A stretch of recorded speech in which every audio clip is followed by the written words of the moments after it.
अर्जुन के लिए द्रौपदी और अन्य पांडवों की चिंता। नमस्कार। अगर आप किसी कारणवश मुझे सब्सक्राइब नहीं कर सकते तो लाइक अवश्य कीजिएगा। जन्मेजय ने पूछा, भगवान, मेरे प्रपितामह अर्जुन के काम्यक वन से चले जाने पर उनसे अलग रहते हुए शेष पांडवों ने कौन सा कार्य किया? वे सैन्य विजयी महान धनुर्धर अर्जुन ही उन सब के आश्रय थे। जैसे आदित्यों में विष्णु हैं, वैसे ही पांडवों में मुझे धनंजय जान पड़ते हैं। वे संग्राम से कभी पीछे न हटने वाले और इंद्र के समान पराक्रमी थे। उनके बिना मेरे अन्य वीर पितामह वन में कैसे रहते थे? वैशंपायन जी कहते हैं, तात सत्य पराक्रमी पांडुकुमार अर्जुन के काम्यक वन से चले जाने पर सभी पांडव उनके लिए दुख और शोक में मग्न रहने लगे। जैसे मणियों की माला का सूत टूट जाए अथवा पक्षियों के पंख कट जाए, वैसी दशा में उन मणियों और पक्षियों की जो अवस्था होती है, वैसी ही अर्जुन के बिना पांडवों की भी थी। उन सब के मन में तनिक भी प्रसन्नता नहीं थी। अनायास ही महान कर्म करने वाले अर्जुन के बिना वह वन उसी प्रकार शोभा शून्य सा हो गया, जैसे कुबेर के बिना चैत्रत वन। जन्मेजय, अर्जुन के बिना वे नरश्रेष्ठ पांडव आनंद शून्य हो काम्यक वन में रह रहे थे।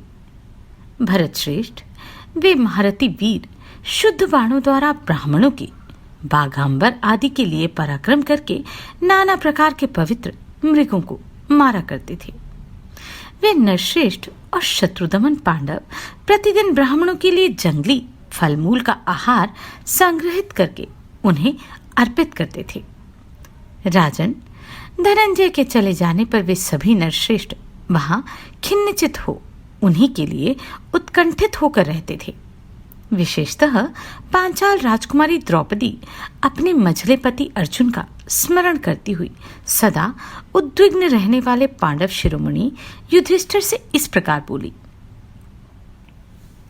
पांडव श्रेष्ठ, जो दो भुजा वाले अर्जुन सहस्त्रबाहु अर्जुन के समान पराक्रमी हैं, उनके बिना यह वन मुझे अच्छा नहीं लगता।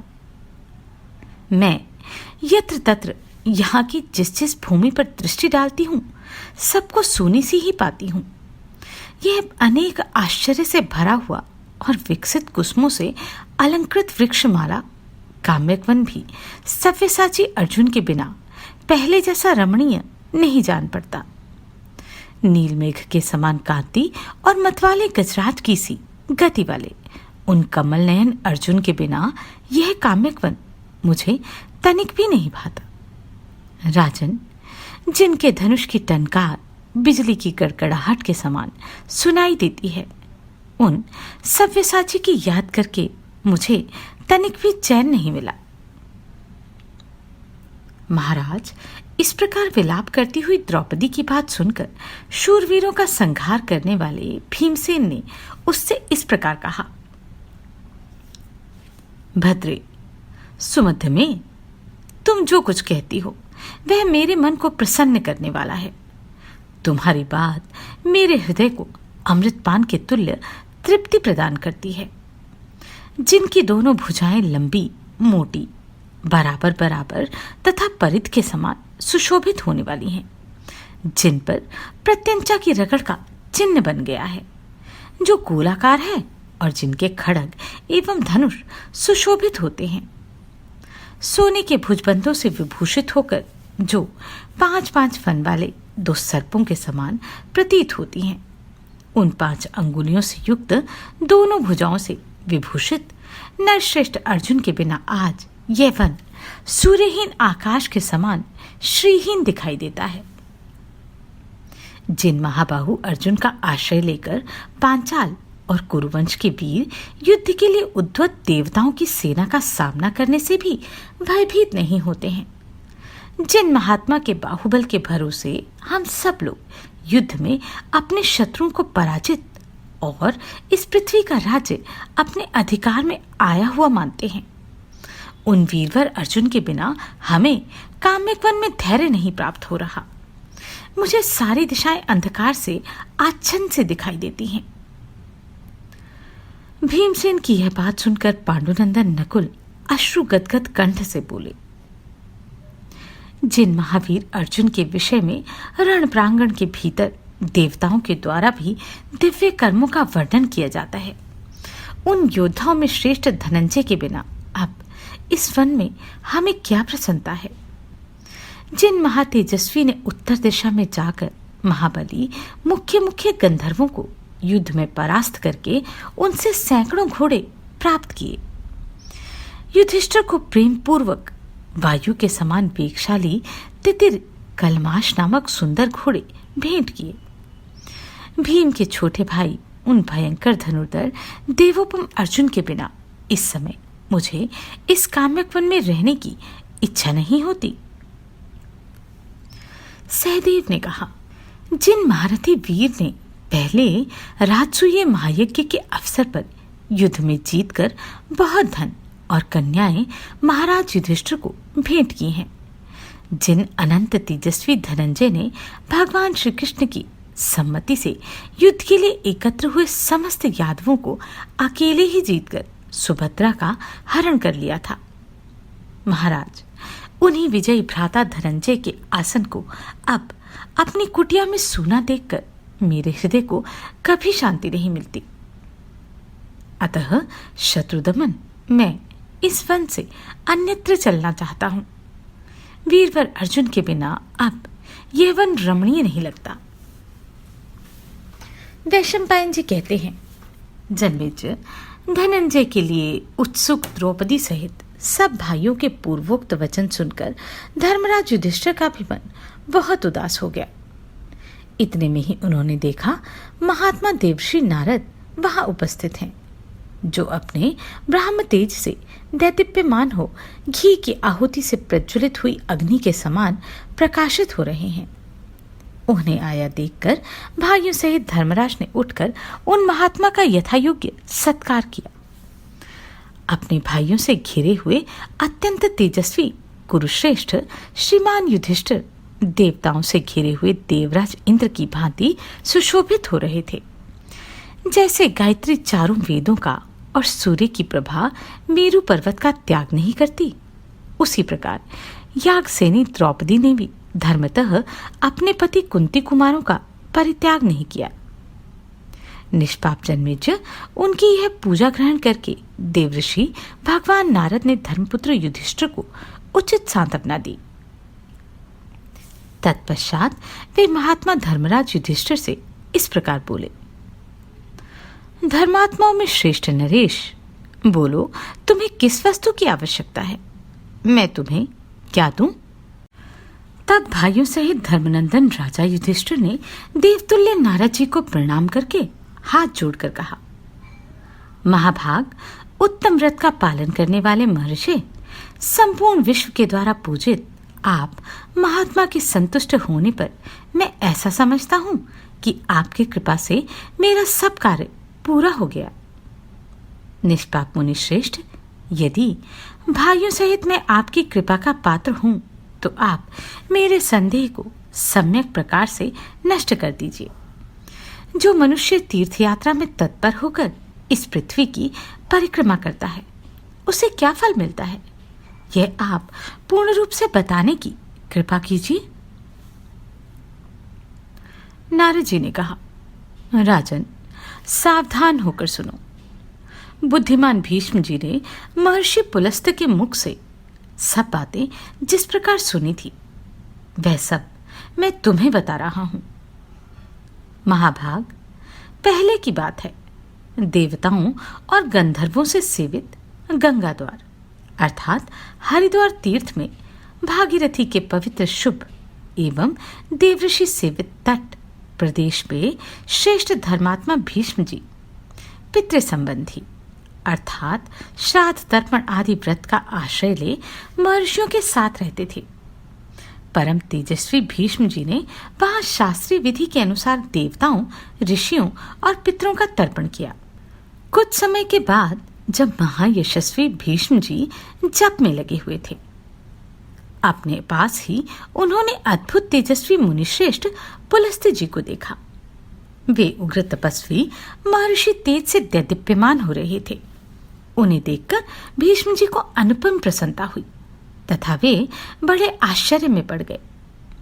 भारत धर्मात्माओं में श्रेष्ठ भीष्म जी ने वहां उपस्थित हुए महाभाग महर्षि का शास्त्रोक्त विधि से पूजन किया।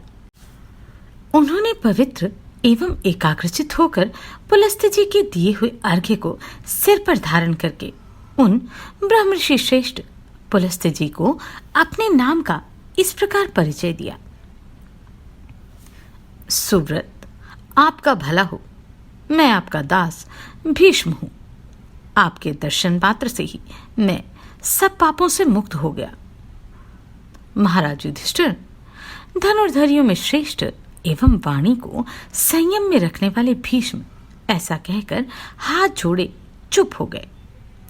कुरुकुल शिरोमणि भीष्म को नियम, स्वाध्याय तथा वेदोक्त कर्मों के अनुष्ठान से दुर्बल हुआ देख पुलस्त्य मुनि मन ही मन बड़े प्रसन्न हुए।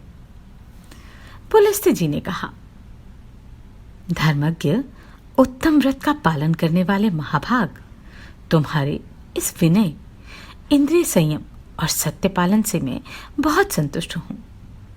निष्पाप वत्स, तुम्हारे द्वारा पितृभक्ति के आश्रित जो ऐसे उत्तम धर्म का पालन हो रहा है, इसी के प्रभाव से तुम मेरा दर्शन कर रहे हो और तुम पर मेरा बहुत प्रेम हो गया है। निष्पाप कुरुश्रेष्ठ भीष्म, मेरा दर्शन अमोघ है। बोलो, मैं तुम्हारे किस मनोरथ की पूर्ति करूं? तुम जो मांगोगे वही दूंगा। भीष्म जी ने कहा, महाभाग, आप संपूर्ण लोकों द्वारा पूजित हैं। आपके प्रसन्न हो जाने पर मुझे क्या नहीं मिला। आप जैसे शक्तिशाली महर्षि का मुझे दर्शन हुआ। इतने ही से मैं अपने को कृतकृत्य मानता हूं। धर्मात्माओं में श्रेष्ठ महर्षि, यदि मैं आपकी कृपा का पात्र हूं तो मैं आपके सामने अपना संशय रखता हूं। आप उसका निवारण करें। मेरे मन में तीर्थों से होने वाले धर्म के विषय में कुछ संशय हो गया है। मैं उसी का समाधान सुनना चाहता हूं। आप बताने की कृपा करें। देवतुल्य ब्रह्मर्षि जो तीर्थों के उद्देश्य से सारी पृथ्वी की परिक्रमा करता है, उसे क्या फल मिलता है, यह निश्चित करके मुझे बताइए। पुलस्त्य जी ने कहा, वत्स, तीर्थ यात्रा ऋषियों के लिए बहुत बड़ा आश्रय है। मैं इसके विषय में तुम्हें अवश्य बताऊंगा। तीर्थों के सेवन से जो फल होता है उसे एकाग्र होकर सुनो। जिसके हाथ, पैर और मन अपने वश में हो तथा जो विद्या, तप और कीर्ति से संपन्न हो, वही तीर्थ सेवन का फल पाता है। जो प्रतिग्रह से दूर रहे तथा जो कुछ अपने पास हो उसी से संतुष्ट रहे और जिसमें अहंकार का अभाव हो, वही तीर्थ का फल पाता है। जो दंभ आदि दोषों से दूर, कर्तव्य के अहंकार से शून्य, अल्पाहारी और जितेंद्रिय हो, वह सब पापों से विमुक्त हो तीर्थ के वास्तविक फल का भागी होता है। राजन, जिसमें क्रोध ना हो, जो सत्यवादी और दृढ़तापूर्वक व्रत का पालन करने वाला हो तथा जो सब प्राणियों के प्रति आत्मभाव रखता हो, वही तीर्थ के फल का भागी होता है।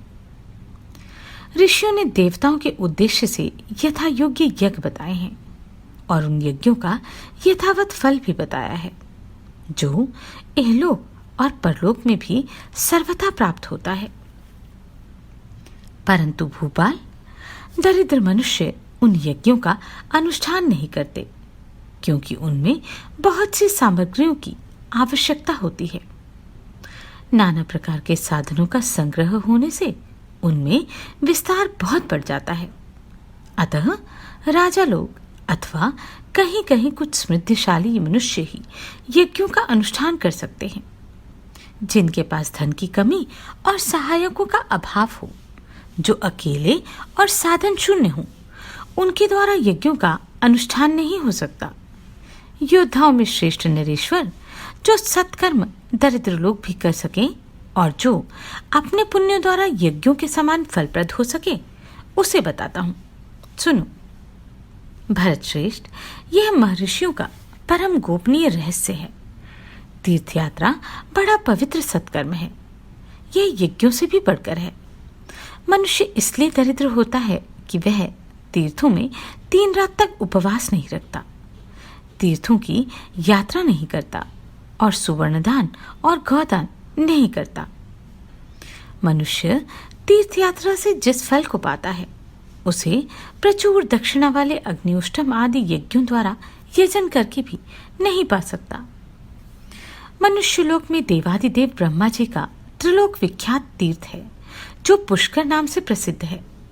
उसमें कोई बड़भागी मनुष्य ही प्रवेश कर पाता है। महामते कुरुनंदन, पुष्कर में तीनों समय 10 सहस्त्र कोटि अर्थात 10 खरब तीर्थों का निवास रहता है। विभो, यहाँ आदित्य, वसु, रुद्र, साध्य, मरुदगण, गंधर्व और अप्सराओं की भी नित्य सानिध्य रहती है। महाराज, वहां तप करके देवता, दैत्य और ब्रह्म ऋषि महान पुण्य से संपन्न हो दिव्य योग से युक्त हो जाते हैं। जो मनस्वी पुरुष मन से भी पुष्कर तीर्थ में जाने की इच्छा करता है, उसके स्वर्ग के प्रतिबंधक सारे पाप मिट जाते हैं और वह स्वर्गलोक में पूजित होता है। महाराज, उस तीर्थ में कमलासन भगवान ब्रह्मा जी नित्य ही बड़ी प्रसन्नता के साथ निवास करते हैं। महाभाग, पुष्कर में पहले देवता और ऋषि महान पुण्य से संपन्न हो सिद्धि प्राप्त कर चुके हैं। जो वहां स्नान करता और देवताओं और पितरों की पूजा में संलग्न रहता है, उस पुरुष को अश्वमेघ से 10 गुना फल प्राप्त होता है, ऐसा मनीषीगण कहते हैं। भीष्म, पुष्कर में जाकर कम से कम एक ब्राह्मण को अवश्य भोजन कराएं। उस पुण्य कर्म से मनुष्य इहलोक और परलोक में भी आनंद का भागी होता है। मनुष्य साग, फल और मूल जिसके द्वारा स्वयं प्राण यात्रा का निर्वाह करता है, वही श्रद्धाभाव से दूसरे के दोष न देखते हुए ब्राह्मण को दान करें। उसी से विद्वान पुरुष अश्वमेध यज्ञ का फल पा लेता है। निपश्रेष्ठ, ब्राह्मण, क्षत्रिय, वैश्य अथवा शूद्र जो कोई भी महात्मा ब्रह्मा जी के तीर्थ में स्नान कर लेते हैं, वे फिर किसी योनि में जन्म नहीं लेते। विशेषतः कार्तिक मास की पूर्णिमा को जो पुष्कर तीर्थ में स्नान के लिए जाता है, वह मनुष्य ब्रह्मधाम में अक्षय लोक को प्राप्त करता है। भारत, जो सायकाल और प्रातः काल हाथ जोड़कर तीनों पुष्करों का स्मरण करता है, उसने मानो सब तीर्थों में स्नान एवं आचमन कर लिया। स्त्री अथवा पुरुष ने जन्म से लेकर वर्तमान अवस्था तक जितने भी पाप किए हैं, पुष्कर तीर्थ में स्नान करने मात्र से वह सब नष्ट हो जाते हैं। राजन, जैसे भगवान मधुसूदन अर्थात विष्णु सब देवताओं के आदि हैं, वैसे ही पुष्कर सब तीर्थों का आदि कहा गया है। पुष्कर में पवित्रता पूर्वक संयम नियम के साथ 12 वर्षों तक निवास करके मानव संपूर्ण यज्ञों का फल पाता और ब्रह्मलोक को जाता है। जो पूरे 100 वर्षों तक अग्निहोत्र करता है और जो कार्तिक की एक ही पूर्णिमा को पुष्कर में वास करता है, दोनों का फल बराबर है। 3 शुभ पर्वत शिखर, 3 सोते और 3 पुष्कर, ये आदि सिद्ध तीर्थ हैं। ये कब किस कारण से तीर्थ माने गए हैं, इसका हमें पता नहीं। पुष्कर में जाना अत्यंत दुर्लभ है। पुष्कर में तप अत्यंत दुर्लभ है। पुष्कर में दान देने का सुयोग्य तो और भी दुर्लभ है, और उसमें निवास का सौभाग्य तो अत्यंत ही दुष्कर है। वहां इंद्रिय संयम और नियमित आहार करते हुए 12 रात रहकर तीर्थ की परिक्रमा करने के पश्चात जम्बू मार्ग को जाए। जम्बू मार्ग देवताओं, ऋषियों तथा पितरों से सेवित तीर्थ है। उसमें जाकर मनुष्य समस्त मनोवांछित भोगों से संपन्न हो अश्वमेध यज्ञ का फल पाता है। वहां 5 रात्र निवास करके मनुष्य का अंतःकरण पवित्र हो जाता है। उसे कभी दुर्गति नहीं प्राप्त होती, वह उत्तम सिद्धि पा लेता है। जम्बू मार्ग से लौटकर मनुष्य तंदुलिका आश्रम को जाए, इससे वह दुर्गति में नहीं पड़ता और अंत में ब्रह्मलोक को चला जाता है।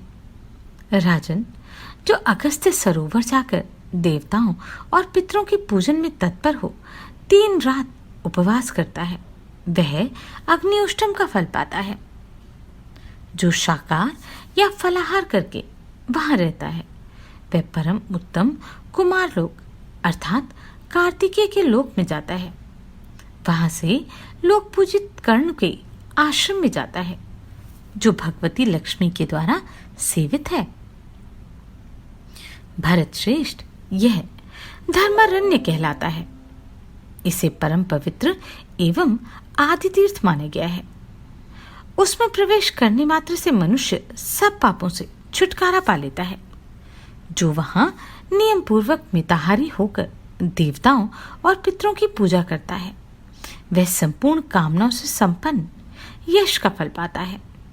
तदनंतर उस तीर्थ की परिक्रमा करके वहां से ययाति पतन नामक तीर्थ में जाए, जहां जाने से यात्री को अवश्य ही अश्वमेध यज्ञ का फल मिलता है। वहां से महाकाल तीर्थ को जाएं, वहां नियम पूर्वक रहकर नियमित भोजन करें। वहां कोटि तीर्थ में आचमन एवं स्नान करने से अश्वमेध यज्ञ का फल प्राप्त होता है। वहां से धर्मज्ञ पुरुष उमावल्लभ भगवान स्थाणु अर्थात शिव के पास उस तीर्थ में जाएं, जो तीनों लोकों में भद्रवट के नाम से प्रसिद्ध है। वहां भगवान शिव का निकट से दर्शन करके नरश्रेष्ठ यात्री 1000 गोदान का फल पा लेता है और महादेव जी के प्रसाद से वह गणों का आधिपत्य प्राप्त कर लेता है। जो आधिपत्य भारी स्मृति और लक्ष्मी से पूजन और संपन्न शत्रुजनित बाधा से रहित कर देता है।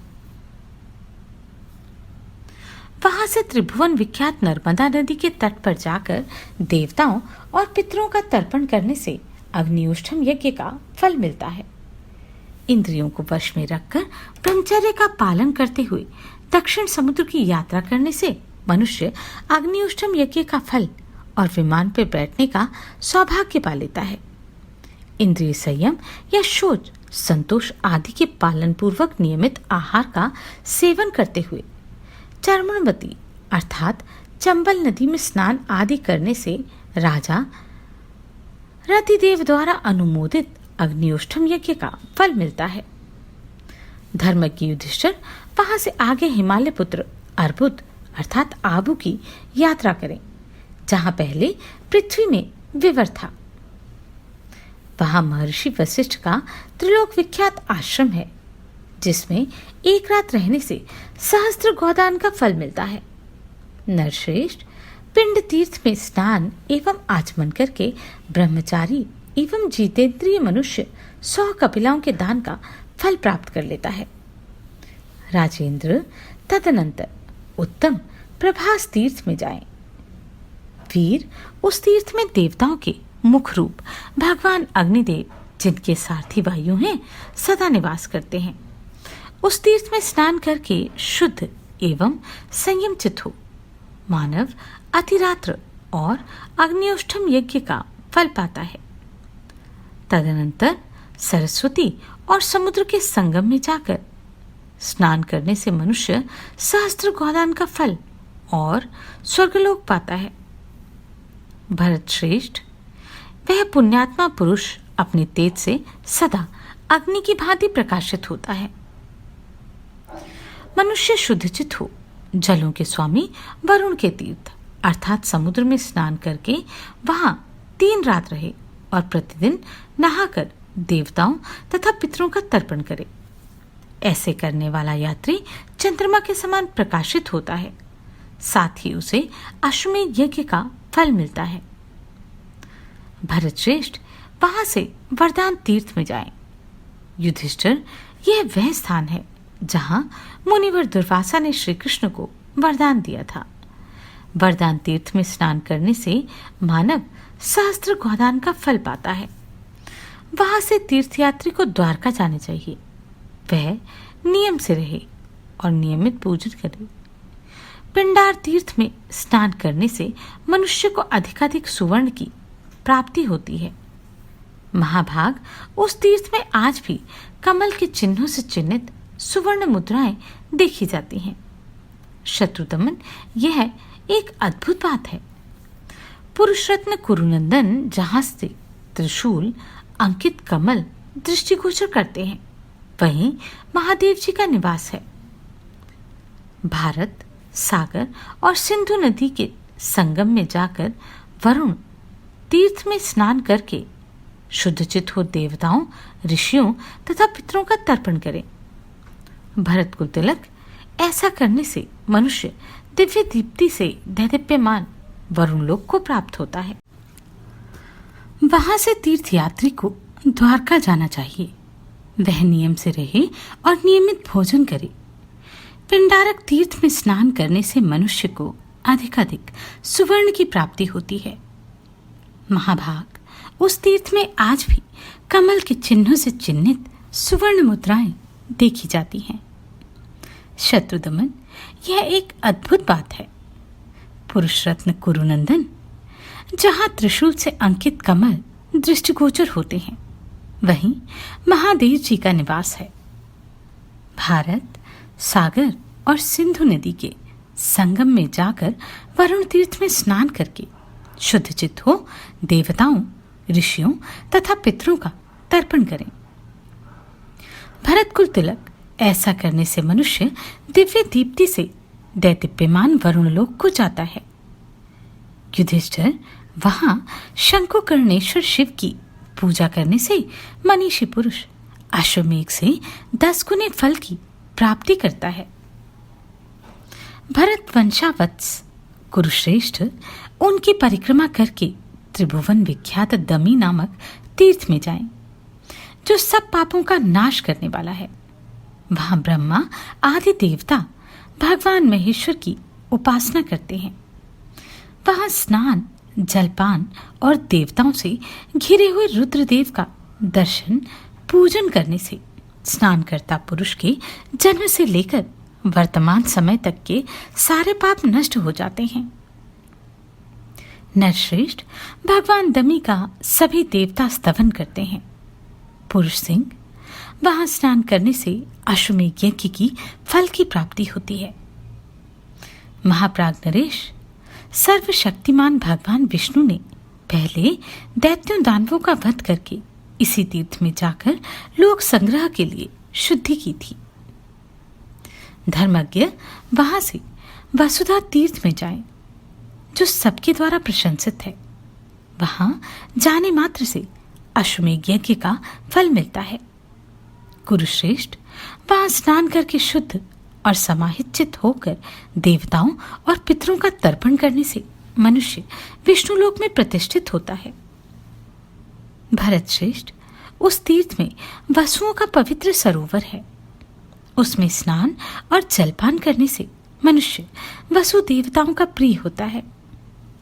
नरश्रेष्ठ, वहीं सिंधुतम नाम से प्रसिद्ध तीर्थ है, जो सब पापों का नाश करने वाला है।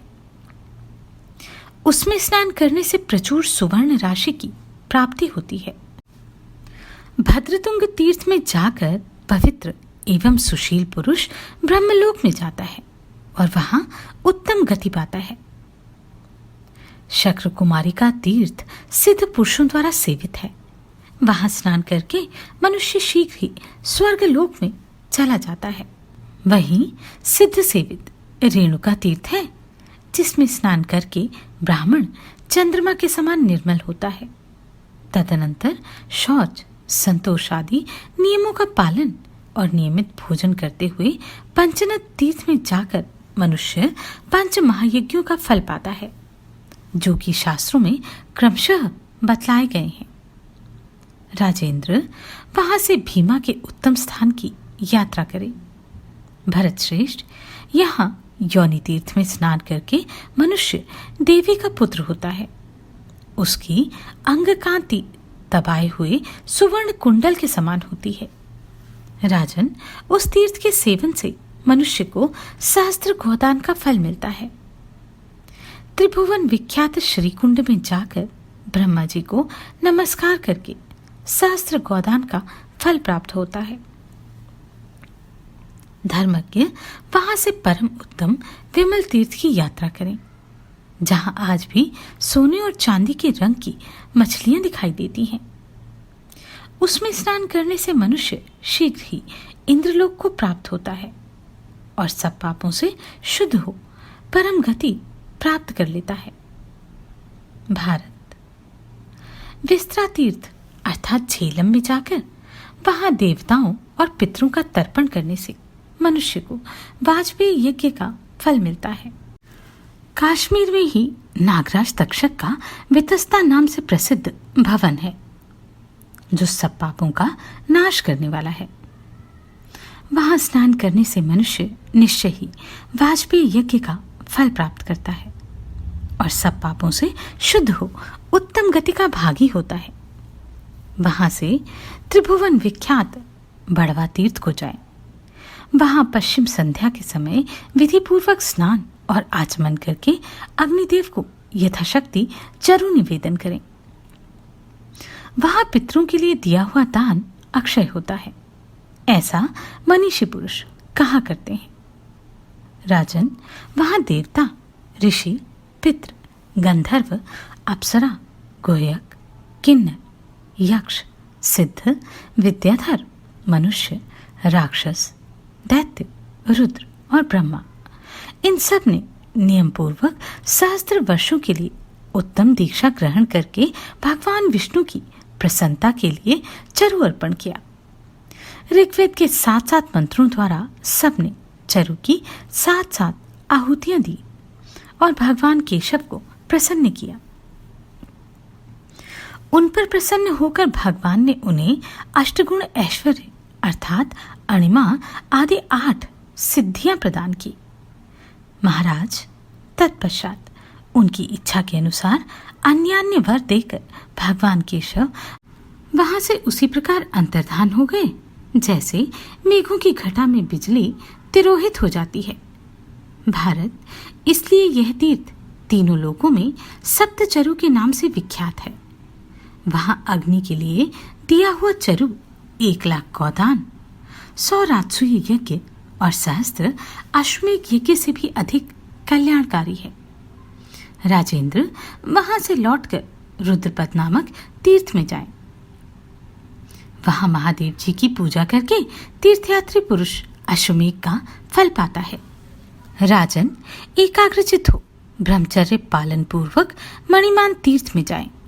वहां एक रात निवास करें, इससे अग्नियोष्टम का फल प्राप्त होता है। भरतवंश शिरोमणि राजेंद्र, वहां से लोक विख्यात देविका तीर्थ की यात्रा करें, जहां ब्राह्मणों की उत्पत्ति सुनी जाती है। वहां त्रिशूल पाणी नामक भगवान का स्थान है, जिसकी तीनों लोकों में प्रसिद्धि है। देविका में स्नान करके भगवान महेश्वर का पूजन और उन्हें यथाशक्ति चरु निवेदन करके संपूर्ण कामनाओं से समृद्ध यज्ञ के फल की प्राप्ति होती है।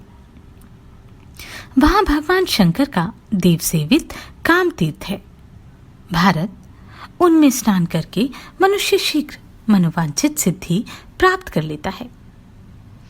वहां यजन, याजन तथा वेदों का स्वाध्याय करके अथवा वहां की बालू, पुष्प एवं जल का स्पर्श करके मृत्यु को प्राप्त हुआ पुरुष शोक से पार हो जाता है। वहां 5 योजन लंबी और आधा योजन चौड़ी पवित्र वेदिका है, जिसका देवता तथा ऋषि मुनि भी सेवन करते हैं। धर्मज्ञ वहां से क्रमशः दीर्घ सत्र नामक तीर्थ में जाएं। वहां ब्रह्मा आदि देवता, सिद्ध और महर्षि रहते हैं। वे नियम पूर्वक व्रत का पालन करते हुए दीक्षा लेकर दीर्घ सत्र की उपासना करते हैं। शत्रुओं का दमन करने वाले भरतवंशी राजेंद्र, वहां की यात्रा करने मात्र से मनुष्य राजसूय यज्ञ और अश्वमेध यज्ञों के समान फल पाता है। तदनंतर शौच, संतोष आदि नियमों का पालन और नियमित आहार ग्रहण करते हुए विनशन तीर्थ में जाएं, जहां मेरु पृष्ठ पर रहने वाली सरस्वती अदृश्य भाव से रहती है। वहां चमसोद्भेद, शिवोद्भेद और नागोद्भेद तीर्थ में सरस्वती का दर्शन होता है। चमसोद्भेद में स्नान करने से अग्निष्टम का फल प्राप्त होता है। शिवोद्भेद में स्नान करके मनुष्य सहस्त्र गोदान का फल पाता है। नागोद्भेद में स्नान करने से उसे नागलोक की प्राप्ति होती है। राजेंद्र, शश्यान नामक तीर्थ अत्यंत दुर्लभ है, उसमें जाकर स्नान करें। महाराज भारत, वहां सरस्वती नदी में प्रतिवर्ष कार्तिक की पूर्णिमा को शश अर्थात खरगोश के रूप में छिपे हुए पुष्कर तीर्थ देखे जाते हैं। भरत श्रेष्ठ, नरव्याघ्र, वहां स्नान करके मनुष्य सदा चंद्रमा के समान प्रकाशित होता है। भरत कुल तिलक, उसे सहस्त्र गोदान का फल भी प्राप्त हो जाता है। गुरुनंदन, वहां से कुमारकोटि तीर्थ में जाकर वहां नियम पूर्वक स्नान करें और देवता तथा पितरों के पूजन में तत्पर रहें। ऐसा करने से मनुष्य 10,000 गोदान का फल पाता है और अपने कुल का उद्धार कर देता है। धर्मज्ञ, वहां से एकाग्रचित्त हो रुद्रकोटि तीर्थ में जाएं। महाराज, रुद्रकोटि वह स्थान है जहां पूर्व काल में 1 करोड़ मुनि बड़े हर्ष में भरकर भगवान रुद्र के दर्शन की अभिलाषा से आए थे। भारत, भगवान वृषभध्वज का दर्शन पहले मैं करूंगा, ऐसा संकल्प करके वे महर्षि वहां के लिए प्रस्थित हुए थे। राजन, तब युगेश्वर भगवान शिव ने भी योग का आश्रय ले उन शुद्धात्मा महर्षियों के शोक की शांति के लिए करोड़ों शिवलिंगों की सृष्टि कर दी, जो उन सभी ऋषियों के आगे उपस्थित थे। इससे उन सब ने अलग अलग भगवान का दर्शन किया है। राजन, उन शुद्ध चेता मुनियों की उत्तम भक्ति से संतुष्ट हो महादेव जी ने उन्हें वर दिया था। महर्षियों, आज से तुम्हारे धर्म की उत्तरोत्तर वृद्धि होती रहेगी। नरश्रेष्ठ, उस रुद्रकोटि में स्नान करके शुद्ध हुआ मनुष्य अश्वमेध यज्ञ का फल पाता और अपने कुल का उद्धार कर देता है। राजेंद्र, तदनंतर परम पुण्य में लोक विख्यात सरस्वती संगम में तीर्थ में जाए, जहां ब्रह्मा आदि देवता और तपस्या के धनी महर्षि भगवान केशव की उपासना करते हैं। राजेंद्र, वहां लोग चैत्र शुक्ल चतुर्थी को विशेष रूप से जाते हैं। पुरुष सिंह, वहां स्नान करने से प्रचुर सुवर्ण राशि की प्राप्ति होती है और सब पापों से शुद्धचित होकर मनुष्य ब्रह्मलोक को जाता है। नरेश्वर, जहां ऋषियों के सत्र समाप्त हुए हैं, वहां अब सान तीर्थ में जाकर मनुष्य सहस्त्र गोदान का फल पाता है। अगले अध्याय में हम कुरुक्षेत्र की सीमा में स्थित अनेक तीर्थों की महत्ता का वर्णन जानेंगे। नमस्कार, मैं आभा शर्मा जावास। यदि आपको मेरा ये प्रयत्न सराहनीय लगा हो तो मुझे सब्सक्राइब करके प्रोत्साहित करें।